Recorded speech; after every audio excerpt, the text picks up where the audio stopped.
So Muslims have always been stuck in a dilemma, and they've had certain ways out of it. The dilemma is that Allah is described as having body parts. He's described as having an arm, he's described as having a shin, and so on in the primary text. But he's also described as not being physical. So what do Muslims do with this? Well, I had watched an interesting debate. In fact, the debate was so juicy, one side annihilated the other side so badly that they had to do some damage control. The damage control they did was to block the chat, to hide the chat replay, to block the comments, and to ultimately strike one of the debaters for re-uploading it to his channel. It seems like they didn't want people to see this debate. And I had done an analysis on the debate some time ago, and I'm going to share it with you so you can watch it and let me know what you think. Be ready, because this debate was juicy.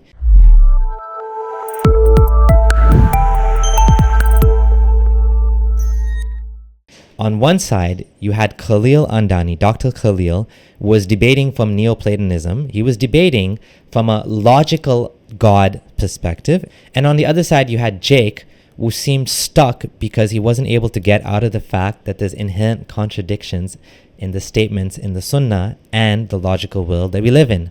Get ready. You're going to be in for a show. This is actually probably the best example of incoherence of the Salafi view, and in my opinion, of Islam in general. But again, to be fair, these guys have a different way of interpreting it. Khalil's Muslim as well, and Jawad Hashmi is Muslim as well. And so there's not just one way to interpret Islam. But if you watch this, you'll see how Khalil traps him with this question of where is Allah. Let's take a look. Okay, are you able to point me in the direction of Allah's throne? Yes, we can point to it. Alhamdulillah, just as Abdul Qadir al-Jilani stated earlier when he quoted the hadith, which you also mentioned, where the Prophet ﷺ approved the belief of the girl when he asked her, where is Allah subhanahu wa ta'ala? And she pointed to the heavens. So you have, I don't know if it was obvious to everyone that's watching this, but it was obvious to me that whenever Jake answers the questions, he doesn't just answer the question, he's trying his very best to make it sound as Islamic as possible, because he knows where this is going. He knows that there's some logical issues that I'm pretty sure he knows this, right? So what he tries to do is he appeals to the Islamic, text. He's like the Islamic text and the Sunnah and the Prophet and blah, blah, blah. Like, the reason he's saying it this way, he's trying to appeal to that, the Sunnah, or whatever you want to call it, because he knows that this is problematic. But the only way to basically validate it is to go back and say, well, yeah, this is what we believe. And that's how this entire debate was. Listening to Jake was like listening to someone parrot the Islamic text. We believe and blah, blah, blah, blah. We believe this and we believe that. And the Quran says this and the Sunnah. It was like so boring, right? Anyways, let him continue. Okay, can you point where is Allah right now? Yes, we can. Yeah, can you do it with your finger? Yeah, we point up. Okay, so Allah is up. Okay, Allah. You asked about the throne. Yes, it is. Okay, is the throne below Allah? No, when did I say that? The throne is not. I'm asking you. No, the throne is not. I mean, Allah subhanahu wa ta'ala is above the throne. This is what I said. Is the throne below Allah? Yes. The throne is below Allah. I just said that, yeah. He's struggling. First, he didn't want to say the throne is below Allah.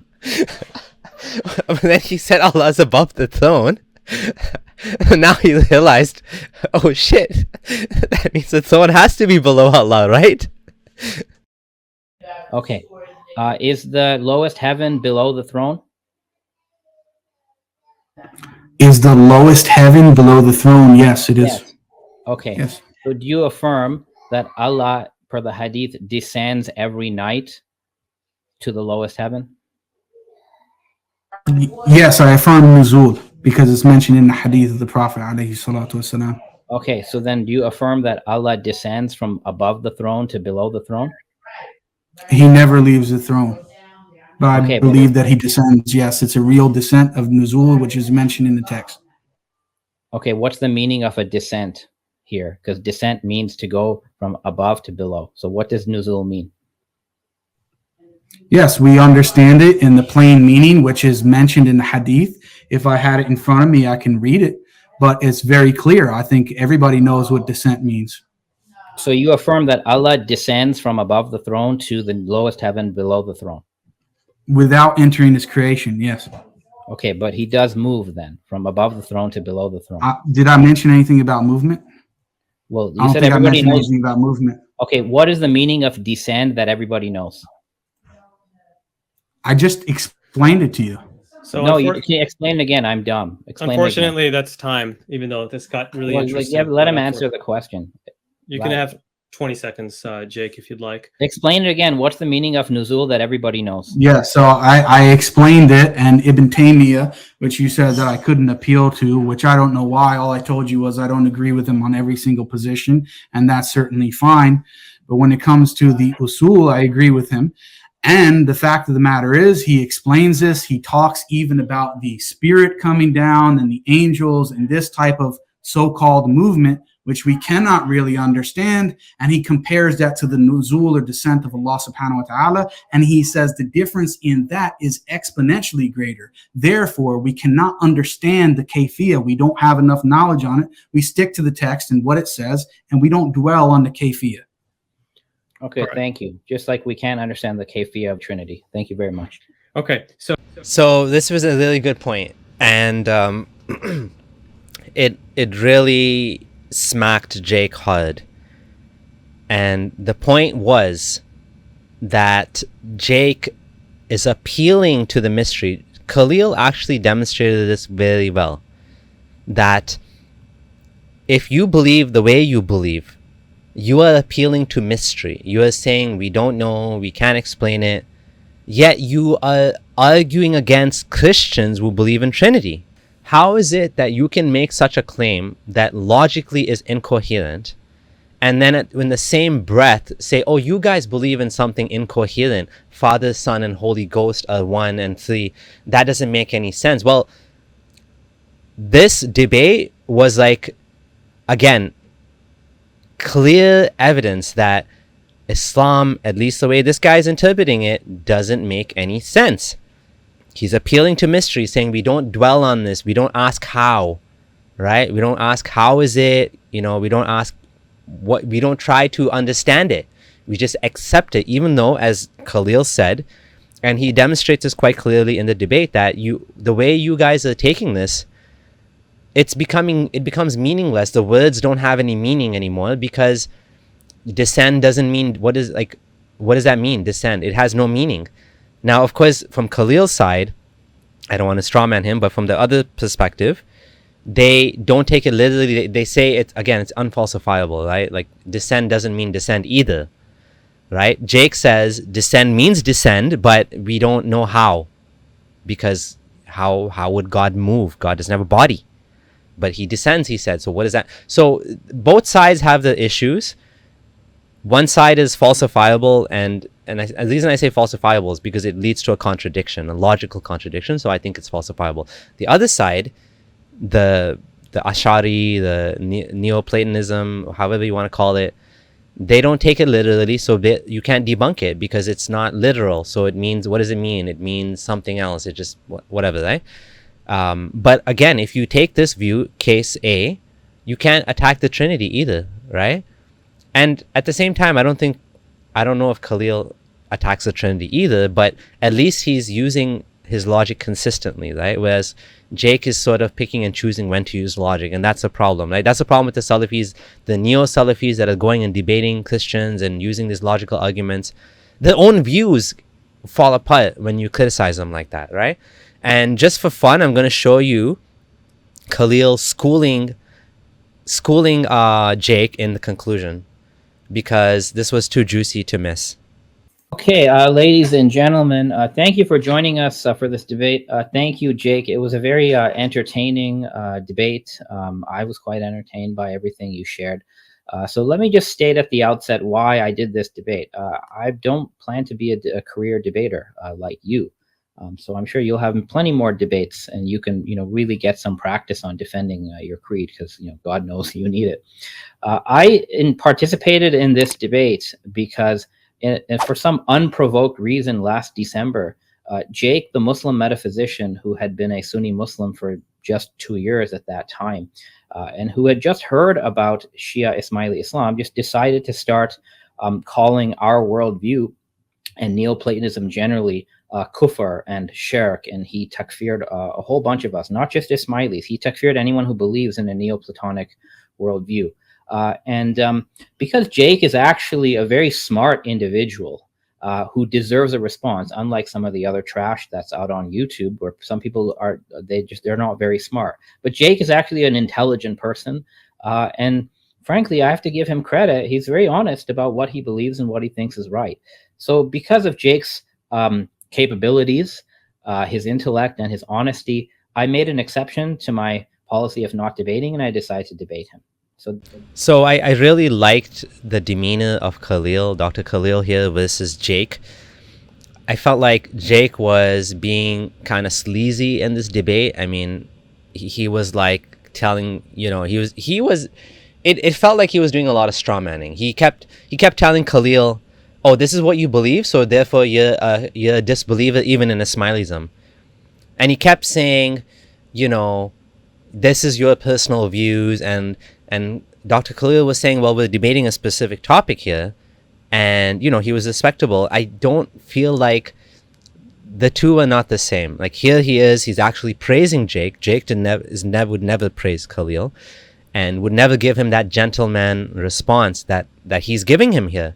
And it's true. Like, this guy went on the attack. He's attacking Ismailis and calling them kafir and this and that, which, again, as Khalil has mentioned, this could be harmful to certain Ismailis living in Afghanistan, Pakistan. If people are going around teaching that these guys are kafirs or disbelievers, then these guys are under threat of being, killed and stuff, right? So he wanted to defend his worldview, and he did a pretty good job, in my opinion. Oh, I even found it funny that Jake even pulled out the taqiyya card. He even said that Khalil's doing taqiyya, which is so hilarious. That right-wing taqiyya meme that's used against Muslims, he used that against Khalil in this debate. If an intelligent person is going to make comments about the worldview I hold, then I need to ensure that there is a correction due when appropriate. Now, Jake throughout the debate has tried to isolate my beliefs as Ismaili beliefs, but then he's also said that my beliefs are not Ismaili beliefs. So there seems to be a logical problem of the takfiri going on here. He needs to decide, is Khalil an Ismaili or not an Ismaili? Here's the thing. The worldview I've defended today is on the screen. I've defended that Allah is absolutely simple without real distinct attributes. I've defended the first intellect as the first creation, and I've defended the first intellect as the intermediary for all other creation. This is the worldview that I'm defending. All Ismailis believe this, and all the people, all the names on this screen believe this as well.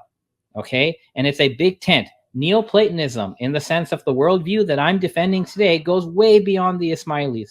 And just because this worldview is common to Ibn Sina, Ibn Arabi, even some Hanbali Sufis. By the way, Abdul Qadir Jilani, in his text, Kashf al-Asrar, specifically says that the first intellect is the first creation of God, that it contains the universals of everything, and that the entire universe has been created from the first intellect. Abdul Qadir Jilani says this in his own work. That's why his name is there.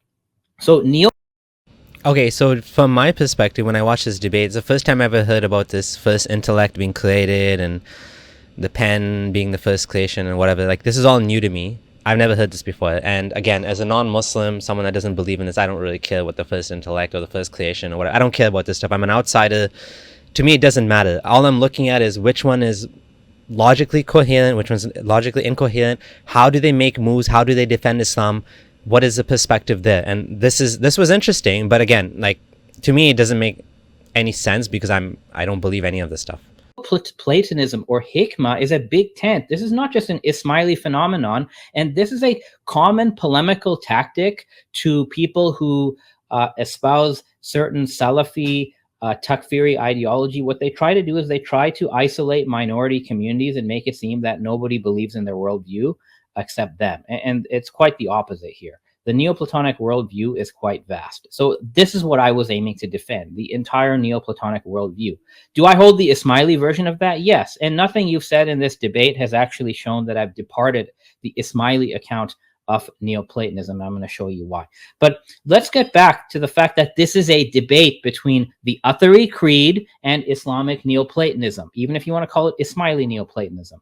So it's a debate, and both sides have to give arguments in the debate. So I gave 10 arguments, and you're calling it a machine gun approach because you are utterly unprepared for what I had to show you today. You have This was mic drop moment.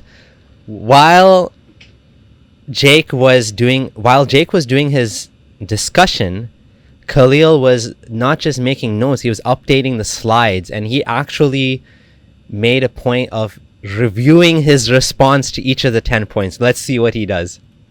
actually gone through the primary sources of your own creed or my creed and actually seen the different type of discourse that's there. This is the problem. I'm actually astonished why Jake, who frankly is a very, very smart guy, okay? Like, I have to hand it to you. You are very good at philosophy. You're a very clear thinker. I enjoy, watching some of your other videos. I really do.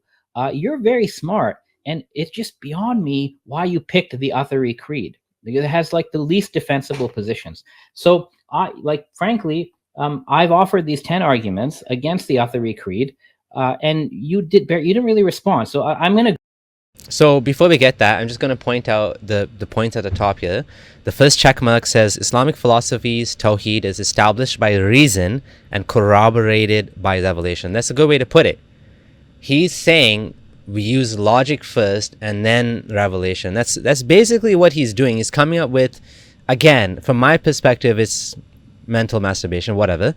It's, you came up with something and then you're basically using the text to fit to that, right? You're trying to make it, you make the two work together, but like it's reason first, right? Even though, in my opinion, reason can also lead to no God. We disagree on that. However, from his perspective, this is how it is. Sunni, the second point, Sunni Athari Tawheed is logically incoherent and lacks support in the revelation. I would have put it a little bit differently. The reason he put it that way is because he believes that the revelation or the text supports his view, meaning supports his logical Tawheed, or whatever he wants to call it, Neoplatonistic Tawheed, right? Whereas from the Salafi view, it's more about the text than reason, right?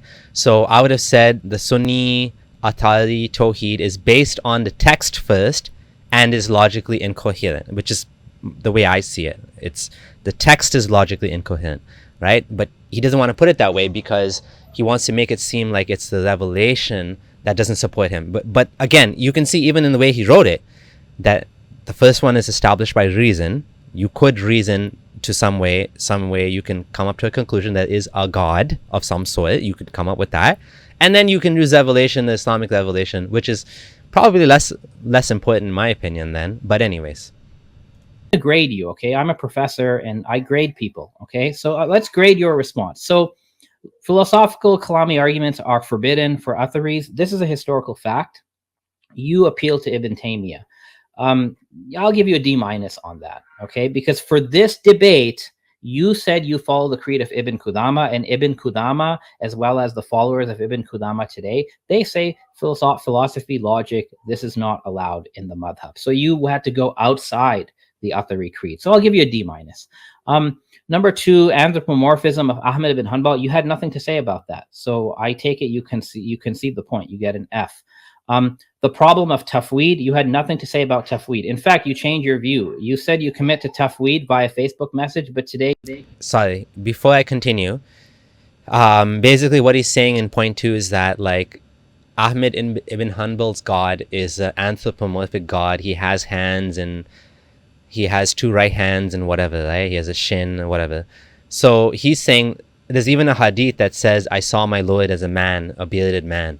And Ahmed ibn Hanbal has no choice but to accept that, even though like it makes no sense according to other Islamic belief. Jake didn't respond to that. Now he's talking about the issue of the God's attributes being independent. You said you commit to the apparent meaning, which is worse than tafweed. So you get an F, okay? And same for all the other tafweed. Now you did appeal to mystery. So you fall into argument 5. You said, we don't know how God descends. It's incomprehensible, but we believe it. Well, congratulations. You've appealed to mystery. And you are no different from the Trinitarian Christians that you like to debate. So for any Trinitarian Christian watching this, remember what Jake has said today. He says, God is above his throne and he descends in some incomprehensible way, and we don't know how. Okay, so now every Christian can say God is 3 persons, 1 essence, and we don't know how. The actual positive arguments I gave, you had like nothing to say about these arguments, so I'm giving you Fs on most of them. You did try to answer number 8. I'll give you a D- for trying. I like giving participation marks as well. But really, everything was an F. Now, your arguments against me, let it be on the record for everyone watching. I rebutted everything you said. You first said... So yeah, I'm not going to go into this too much because this is very specific to the debate and a smiley belief and whatever. What I wanted to show was that, yeah, Jake did a very poor job and Khalil did an amazing job here. Again, I'm not taking sides because he's my friend. I'm a neutral party here. I don't believe in either one, even though, in my opinion, you know, like, I think both of them have issues because I don't believe in God, right? And I don't think you need Islam to live in this life. I don't think Islam is necessary in any way. I don't believe in Ismailism in any way or Aga Khan or any of that stuff. Okay, now that we've seen that, tell me you agree. Who won the debate? Let me know in the comments. Thanks for watching. Also, if you're new here, don't forget to subscribe. This is your friendly ex-Muslim Abdullah Samir signing out.